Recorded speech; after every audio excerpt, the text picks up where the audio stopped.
Welcome to today's episode. Welcome back to Abuse. We are ambitiously brave and unapologetically spiritually elevating daily. What does that mean?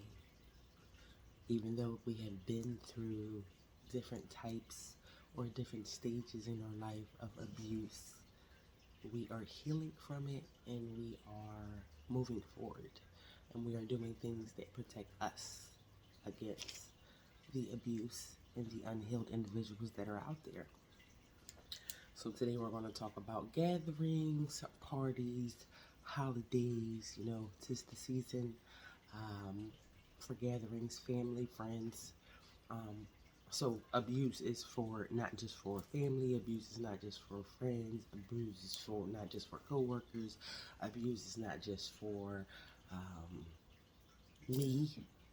It is for everybody that is going through something. So whatever the trauma is that you're going through in the abuse, it's okay to step away and create your own life, your own tradition. The reason why I say that is because sometimes there's people in your family that are not healthy for you in your life. It's okay not to go to the holiday dinner because you know that something may trigger you, or you know that something may happen, or something like that. It's okay to focus on yourself. It's okay to make your own traditions in your life, whether it be with your friends, whether it be with your family, whether it's big, whether it's small, but as long as it's something that focuses on you and that makes you happy. And it's not always about how big it is, or it's not about how small it is. It is about having the courage not to deal with certain situations. And that is the main focus of this podcast, is to teach and to see things that are not healthy for you. It's okay not to want to go to grandma's house. It's okay not to want to go to auntie's house. It's okay not to want to be around uncle or cousin or whatever it is. And I say this because I know with the holidays, my family gatherings can be a trigger to me. A certain individual at the gatherings can say certain things and do certain things because they are not in a place where they are healed. So then it turns into me reacting or me seeming angry. So why do I have to even do the gathering? Why do I have to go? Why do I have to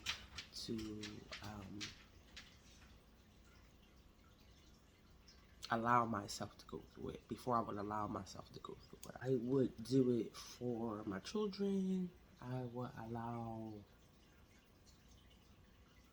the discomfort in myself. And for years, I didn't understand. I didn't know. But now that I do know, I know that I don't like being in the space of certain people. I don't share meals with individuals that I don't care for. I'm not going to sit with you and share a meal and act like, oh, let's break bread. I don't break bread with people. And that is something that I do. That's something that I'm okay with. If you want to do it, that is completely fine. But what I've learned is that I'm happier without going through it. Not to say that I don't speak to the person if I see them, excuse me, but I'm not having a full blown conversation. Not that I don't care how you're doing,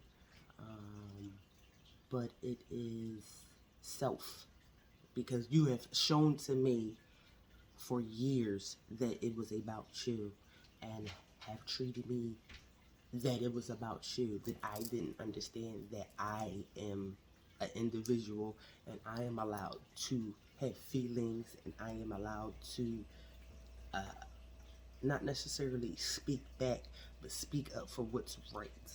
Um, and that'll take a toll on you for years, just taking, and taking, and taking. And it was really hard in life. I want to say for the past year, a lot of people have lost their mothers, meaning they have passed away. Imagine living and feeling the same way, but they're still here. And that was something that I had to go through for myself and be okay with it. It's okay to take a step back and think, is this person healthy for me, for my life, and for my healing journey? And once you take a step back from said individuals, you'll learn and you'll see the, not necessarily that you'll just be like, oh, and I'm just in this great place. No, because I still have my moments when I want to talk to my mom. But I know what I'm not going to get. What I'm going to get in return is not something that is healthy for me. The nurture, as I said before. So, looking for something that you know you're not going to get is only going to hurt your feelings. Looking for a response that you know you're not going to get, it's like, oh, well, what did you expect? And I had to learn that, as hard as it was, I had to learn that not to expect. It's just like, okay, oh, how are you so strong? I'm so strong because I had to figure it out on my own. I couldn't go to a motherly figure and not necessarily get an answer, but it was more of I chastised. Oh, I haven't been through that before, and I don't know what you're doing. Not a, oh, let's sit down, let's think about it. How do you feel? Are you okay? It was not that. So that is the reason. It's okay. It's a choice at this point. It's a choice at this point, and I chose me. The reason why I chose me is because the narrative that a controlling person will put on your life will make you want to go in a bubble. It was, well, everybody thinks I'm a bad person anyway. So, like, she's created the narrative for it, so why even speak up? You created the narrative of the troubled child. You created the narrative of the angry child. And you didn't share the narrative of it was reactive. Not to say reaction is always right. But again, I didn't have a therapist. Well, I did have a therapist, but she cursed the therapist out second session, so I never went back. But that's neither here nor there.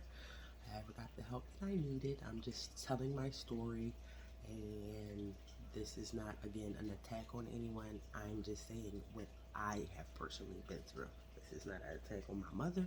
This is not an attack on my family. This is speaking about how I navigated through life.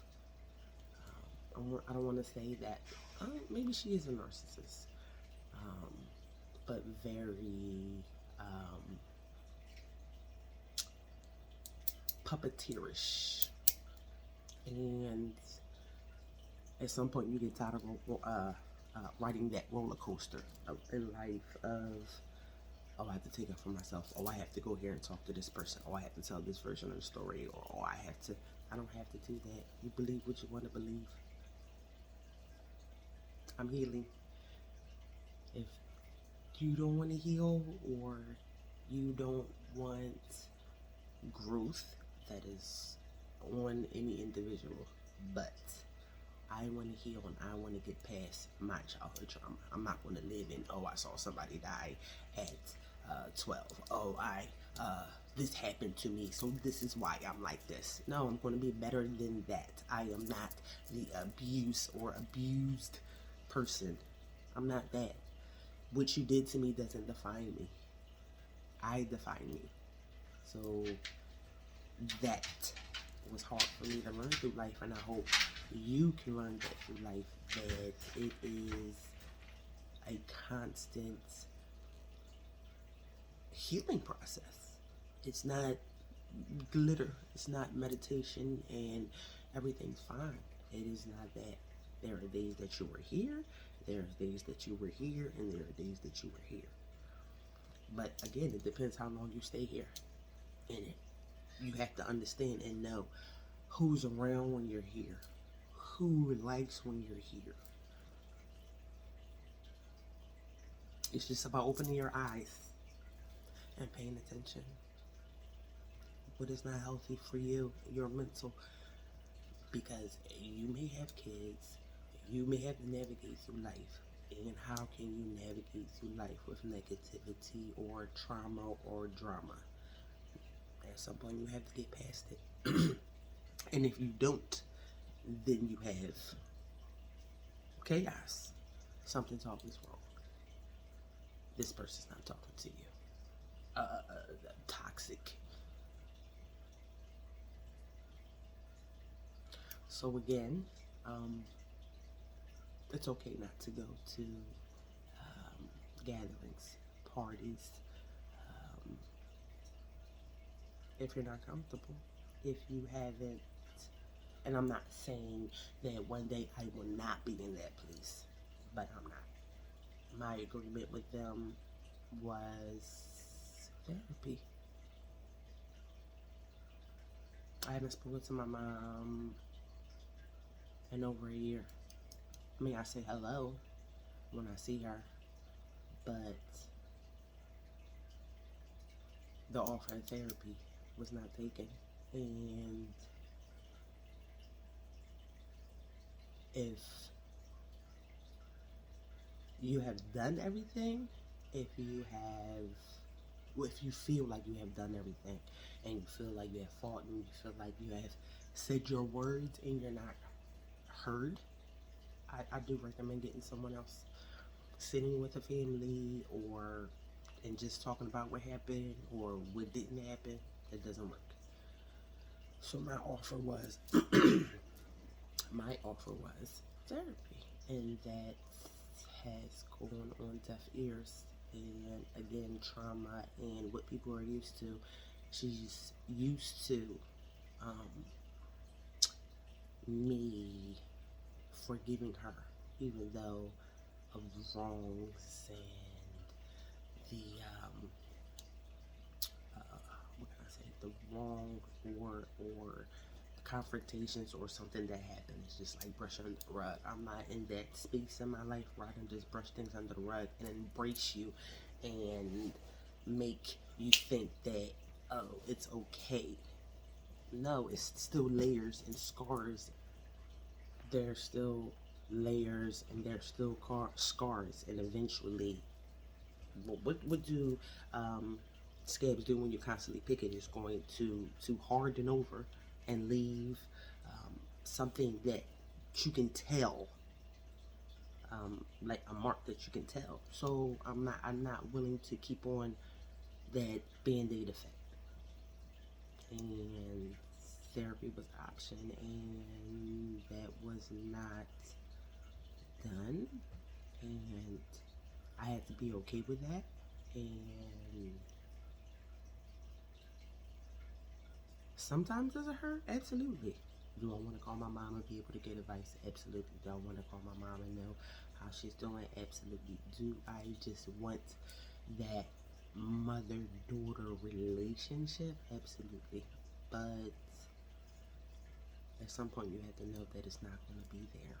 And I got to the point. And I had to get to the point that I was okay with it. And I'm sharing this with you because I wish that I would have stopped speaking to her sooner. And the reason why I say that is because it hurts more holding on than it does letting go. And I want to say freed, elevated, like a breath of fresh air.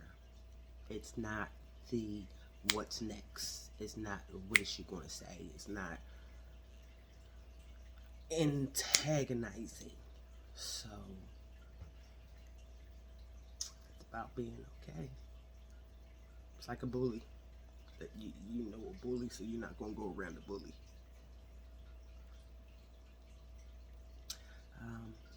So it is okay not to be hurt, frustrated, in pain, confused, feeling like it is you.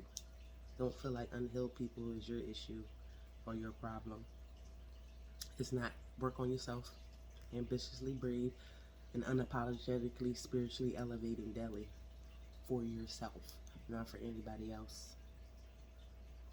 Not for anybody else. No one. Not even your children. You're doing it for you.